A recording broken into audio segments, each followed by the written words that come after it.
Welcome to Deepika mom kitchen.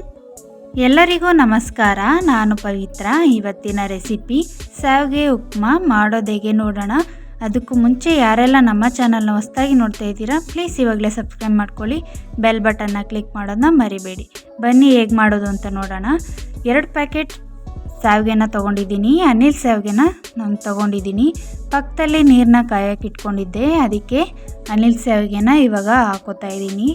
ನೀರು ಚೆನ್ನಾಗಿ ಕುದಿಬೇಕಾದ್ರೆ ಹಾಕ್ಕೊಂಡು 2 ನಿಮಿಷ ಬಿಟ್ಟರೆ ಸಾಕು, ನಮಗೆ ಶಾವಿಗೆ ತುಂಬ ಚೆನ್ನಾಗಿ ಬೆಂದಿರತ್ತೆ. ಇವಾಗ ಚೆನ್ನಾಗಿ ಒಂದ್ಸಲಿ ಮಿಕ್ಸ್ ಮಾಡ್ಕೊಳ್ಳೋಣ. 2 ಪ್ಯಾಕೆಟ್ ಶಾವಿಗೆ ಹಾಕ್ಕೊಂಡು ನಾನು ಚೆನ್ನಾಗಿ ಮಿಕ್ಸ್ ಮಾಡ್ಕೊತಾ ಇದ್ದೀನಿ. 2 ನಿಮಿಷಕ್ಕೆ ನಮಗೆ ಶಾವಿಗೆ ರೆಡಿಯಾಗಿರುತ್ತೆ. ನೀವು ಜಾಸ್ತಿ ಬೇಯಿಸೋಕೆ ಹೋದರೆ ಮುದ್ದೆ ಆಗಿಬಿಡುತ್ತೆ. ಅನಿಲ್ ಶಾವಿಗೆ ಉಪ್ಮಾ ಅಂತೂ ತುಂಬಾ ಚೆನ್ನಾಗಿರುತ್ತೆ. ಬೆಳಗ್ಗೆ ತಿಂಡಿಗೆ ಈಸಿಯಾಗಿ ಸಿಂಪಲ್ಲಾಗಿ ಮಾಡ್ಕೋಬೋದು. ಮಕ್ಕಳು ಲಂಚ್ ಬಾಕ್ಸ್ಗೆಲ್ಲ ಆಗುತ್ತೆ, ಮಕ್ಕಳು ಕೂಡ ಇಷ್ಟಪಟ್ಟು ತಿಂತಾರೆ. ಇವಾಗ 2 ನಿಮಿಷ ಆಗಿದೆ. ಚೆನ್ನಾಗಿ ಒಂದ್ಸಲಿ ಮಿಕ್ಸ್ ಮಾಡಿಕೊಂಡು ನಾನು ನೀರನ್ನ ಸೋದಿಸ್ಕೊತಾ ಇದ್ದೀನಿ. ನೀರು ಸೋದಿಸ್ಕೊಂಡಾದ್ಮೇಲೆ ನಾವು ಮೇಲೆ ತಣ್ಣೀರನ್ನ ಹಾಕಬೇಕು, ಇಲ್ಲ ಅಂದರೆ ಬಿಸಿಗೆ ಮುದ್ದೆ ಆಗಿಬಿಡುತ್ತೆ. ಅದಕ್ಕೋಸ್ಕರ ನಾನು ತಣ್ಣೀರನ್ನ ಹಾಕ್ಕೊಂಡಿದ್ದೀನಿ. ನೀವು ನೋಡ್ತಾ ಇರ್ಬೋದು ಎಷ್ಟು ಉದುದ್ರಾಗಿ ಬಂದಿದೆ ಅಂತ. ಈ ರೀತಿ ಬಂದರೆ ನಮಗೆ ಶಾವಿಗೆ ಉಪ್ಮಾ ತುಂಬಾ ಚೆನ್ನಾಗಿ ಬರುತ್ತೆ. ಇವಾಗ ಪಕ್ಕದಲ್ಲಿ ಒಂದು ಬಾಣಲಿನ ಬಿಸಿ ಮಾಡಲು ಇಟ್ಕೊಂಡಿದ್ದೆ, ಅದಕ್ಕೆ 7ರಿಂದ 8 ಸ್ಪೂನಷ್ಟು ಎಣ್ಣೆನ ಹಾಕೋತಾ ಇದ್ದೀನಿ. ಎಣ್ಣೆ ಚೆನ್ನಾಗಿ ಬಿಸಿ ಆದಮೇಲೆ ನಾನು ಸಾಸಿವೆನ ಹಾಕೋತಾ ಇದ್ದೀನಿ. 1 ಸ್ಪೂನಷ್ಟು ಸಾಸಿವೆನ ಹಾಕ್ಕೊಂಡಿದ್ದೀನಿ. 1 ಸ್ಪೂನ್ ಜೀರಿಗೆನೂ ಕೂಡ ಹಾಕೋತಾ ಇದ್ದೀನಿ. 4ರಿಂದ 5 ಸ್ಪೂನಷ್ಟು ಕಡಲೆ ಬೀಜನ ಹಾಕೋತಾ ಇದ್ದೀನಿ. ನಿಮಗೆ ಜಾಸ್ತಿ ಬೇಕಾದರೆ ಜಾಸ್ತಿನೂ ಹಾಕೋಬೋದು. ಸ್ವಲ್ಪ ಕಡಲೆಬೇಳೆ 1 ಟೇಬಲ್ ಸ್ಪೂನಷ್ಟು, 1 ಟೇಬಲ್ ಸ್ಪೂನ್ ಉದ್ದಿನಬೇಳೆನ ಹಾಕ್ಕೊಂಡು ಚೆನ್ನಾಗಿ ಗೋಲ್ಡನ್ ಕಲರ್ ಬರೋ ತನಕ ಫ್ರೈ ಮಾಡ್ಕೋಬೇಕು. ನೀವು ಕಡಲೆ ಬೀಜ ಬದಲು ಗೋಡಂಬಿನೂ ಕೂಡ ಯೂಸ್ ಮಾಡ್ಬೋದು. ಗೋಡಂಬಿ ಹಾಕೋದ್ರಿಂದ ತುಂಬಾ ಚೆನ್ನಾಗಿರುತ್ತೆ. ಈ ಮೆಥಡಲ್ಲಿ ಒಂದ್ಸಲಿ ನೀವು ಶಾವಿಗೆ ಉಪ್ಮಾನ ಟ್ರೈ ಮಾಡಿ, ತುಂಬಾ ಚೆನ್ನಾಗಿ ಬರುತ್ತೆ. ಹೇಗೆ ಬಂತು ಅಂತ ನನಗೆ ಕಮೆಂಟ್ಸ್ನಲ್ಲಿ ತಿಳಿಸಿ. ಇದೇ ರೀತಿ ಯಾವುದಾದ್ರೂ ಹೊಸ ರೆಸಿಪಿ ಬೇಕು ಅಂದ್ರೂ ಕೂಡ ಕಮೆಂಟ್ಸ್ ಬಾಕ್ಸ್ನಲ್ಲಿ ತಿಳಿಸಿ. ಆದಷ್ಟು ಬೇಗ ಆ ವಿಡಿಯೋನು ಅಪ್ಲೋಡ್ ಮಾಡ್ತೀವಿ. ಈಗ ಚೆನ್ನಾಗಿ ಗೋಲ್ಡನ್ ಕಲರ್ ಬರೋ ತನಕ ಫ್ರೈ ಮಾಡ್ಕೊಂಡಿದ್ದೀನಿ. ನೋಡ್ತಾ ಇರ್ಬೋದು ನೀವು, ಕಡಲೆ ಬೀಜ ಕಡಲೆಬೇಳೆ ಎಲ್ಲ ಚೆನ್ನಾಗಿ ಫ್ರೈ ಆಗಿದೆ. ಇವಾಗ ನಾವು ಪಕ್ಕದಲ್ಲಿ ಈರುಳ್ಳಿ ಹಸಿಮೆಣಸಿನ್ಕಾಯಿನ ಕಟ್ ಮಾಡಿ ಇಟ್ಕೊಂಡಿದ್ದೆ, ಅದನ್ನು ಕೂಡ ಸೇರಿಸ್ಕೊತಾ ಇದ್ದೀನಿ. 2 ಈರುಳ್ಳಿನ ಕಟ್ ಮಾಡಿ ಹಾಕ್ಕೊಂಡಿದ್ದೀನಿ. ಗೋಲ್ಡನ್ ಕಲರ್ ಬರೋ ತನಕ ಫ್ರೈ ಮಾಡ್ಕೋಬೇಕು. ಸ್ವಲ್ಪ ಕರಿಬೇವನ್ನ ಚೆನ್ನಾಗಿ ವಾಶ್ ಮಾಡಿ ಹಾಕೋತಾ ಇದ್ದೀನಿ. ಈರುಳ್ಳಿ ಸ್ವಲ್ಪ ಫ್ರೈ ಆದಮೇಲೆ ಕ್ಯಾಪ್ಸಿಕಮ್ನ ಕಟ್ ಮಾಡಿ ಇಟ್ಕೊಂಡಿದ್ದೆ, 1 ದೊಡ್ಡ ಸೈಜ್ ಕ್ಯಾಪ್ಸಿಕಮ್ನ ಕಟ್ ಮಾಡಿ ಹಾಕೋತಾ ಇದ್ದೀನಿ. ಈರುಳ್ಳಿ ಕ್ಯಾಪ್ಸಿಕಮ್ ಎರಡೂ ಗೋಲ್ಡನ್ ಕಲರ್ ಬರೋ ತನಕ ಚೆನ್ನಾಗಿ ಫ್ರೈ ಮಾಡ್ಕೊಳ್ಳಿ. ವಿಡಿಯೋನ ಮಧ್ಯ ಸ್ಕಿಪ್ ಮಾಡ್ದೇನೆ ಫುಲ್ ವಿಡಿಯೋನ ನೋಡಿ ನಮ್ಮ ವಿಡಿಯೋಗೆ ಸಪೋರ್ಟ್ ಮಾಡಿ. ಈಗ ಚೆನ್ನಾಗಿ ಫ್ರೈ ಆಗ್ತಾ ಇದೆ. ಈ ಟೈಮಲ್ಲಿ ಸ್ವಲ್ಪ ಉಪ್ಪನ್ನು ಸೇರಿಸ್ಕೊಂಡ್ರೆ ಬೇಗ ಫ್ರೈ ಆಗುತ್ತೆ. ಉಪ್ಪನ್ನು ಹಾಕಿ ಚೆನ್ನಾಗಿ ಒಂದ್ಸಲಿ ಮಿಕ್ಸ್ ಮಾಡ್ಕೋಬೇಕು. ಈಗ ಗೋಲ್ಡನ್ ಕಲರ್ ಬರೋ ತನಕ ಚೆನ್ನಾಗಿ ಫ್ರೈ ಆಗಿದೆ.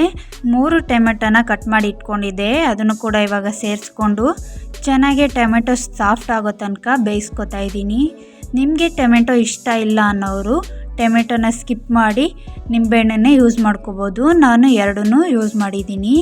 ಈಗ ಸ್ವಲ್ಪ ಹಿಂಗನ್ನು ಸೇರಿಸ್ಕೊತಾ ಇದ್ದೀನಿ. ಹಿಂಗೆ ಹಾಕೋದ್ರಿಂದ ಫ್ಲೇವರ್ ಚೆನ್ನಾಗಿ ಬರುತ್ತೆ, ಟೇಸ್ಟು ಕೂಡ ಚೆನ್ನಾಗಿರುತ್ತೆ. ಇವಾಗ ಸರಿಯಾಗಿ ಒಂದ್ಸಲಿ ಮಿಕ್ಸ್ ಮಾಡಿಕೊಂಡು ಬೇಯಿಸ್ಕೋಬೇಕು.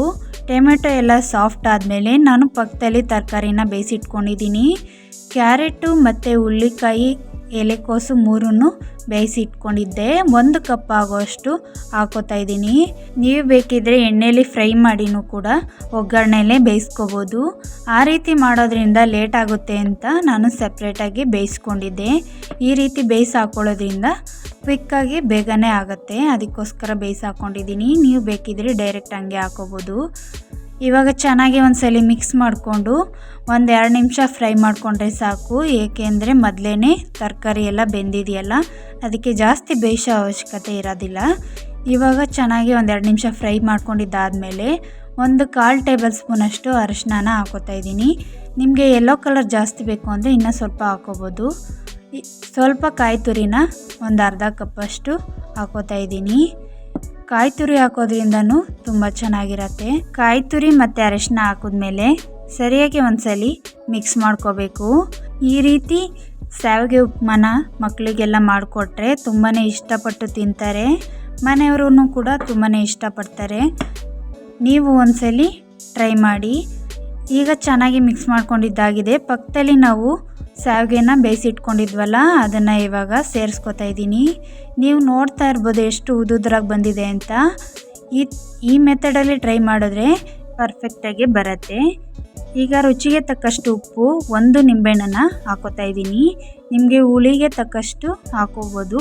ನಾವು ಶಾವಿಗೆನ ಬೇಯಿಸ್ಕೊಂಡು ಆಚೆ ತೆಗೆದಿದ ತಕ್ಷಣ ನಾವು ತಣ್ಣೀರನ್ನು ಸೇರಿಸ್ಕೋಬೇಕು. ಇಲ್ಲಾಂದರೆ ಮುದ್ದೆ ಮುದ್ದೆ ಆಗಿಬಿಡತ್ತೆ. ಈ ರೀತಿ ಬರೋದಿಲ್ಲ. ನೋಡಿ ಎಷ್ಟು ಉದುದ್ರಾಗಿ ಬಂದಿದೆ ಅಂತ. ತುಂಬಾ ಪರ್ಫೆಕ್ಟಾಗೆ ಬರುತ್ತೆ. ಇವಾಗ ಚೆನ್ನಾಗಿ ಒಂದ್ಸಲಿ ಮಿಕ್ಸ್ ಮಾಡಿಕೊಂಡು ನಾನು ಲೋ ಫ್ಲೇಮಲ್ಲೇ ಒಂದು 5 ನಿಮಿಷ ಬಿಡ್ತೀನಿ. ಚೆನ್ನಾಗಿ ಮಿಕ್ಸ್ ಮಾಡ್ಕೊಂಡಿದ್ದಾಗಿದೆ. ಸ್ವಲ್ಪ ಕೊತ್ತಂಬರಿ ಸೊಪ್ಪನ್ನ ಸಣ್ಣದಾಗಿ ಕಟ್ ಮಾಡಿ ಹಾಕ್ಕೊಂಡಿದ್ದೀನಿ. ಚೆನ್ನಾಗಿ ಒಂದ್ಸಲಿ ಮಿಕ್ಸ್ ಮಾಡಿಕೊಂಡು 5 ನಿಮಿಷ ಲೋ ಫ್ಲೇಮಲ್ಲೇ ಬಿಡ್ತೀನಿ. ಈಗ ನಮಗೆ ಶಾವಿಗೆ ಉಪ್ಮಾ ರೆಡಿಯಾಗಿದೆ. ಬೌಲ್ಗೆ ಸರ್ವ್ ಮಾಡ್ಕೊತಾ ಇದ್ದೀನಿ. ಕಾಯಿ ಚಟ್ನಿ ಜೊತೆ ಅಂತೂ ತುಂಬಾ ಚೆನ್ನಾಗಿರುತ್ತೆ. ಬಿಸಿ ಬಿಸಿ ಇದ್ದಾಗಲೇ ಸರ್ವ್ ಮಾಡ್ಕೊಂಡು ತಿಂತಾಯಿದ್ರೆ ತುಂಬ ಸೂಪರಾಗಿರುತ್ತೆ. ಈ ವಿಡಿಯೋ ನಿಮಗೆ ಇಷ್ಟ ಆಗಿದ್ರೆ ಲೈಕ್ ಮಾಡಿ, ಶೇರ್ ಮಾಡಿ, ಸಬ್ಸ್ಕ್ರೈಬ್ ಮಾಡ್ಕೊಳ್ಳಿ. ನೆಕ್ಸ್ಟ್ ವಿಡಿಯೋದಲ್ಲಿ ಸಿಗ್ತೀನಿ. Thanks for watching.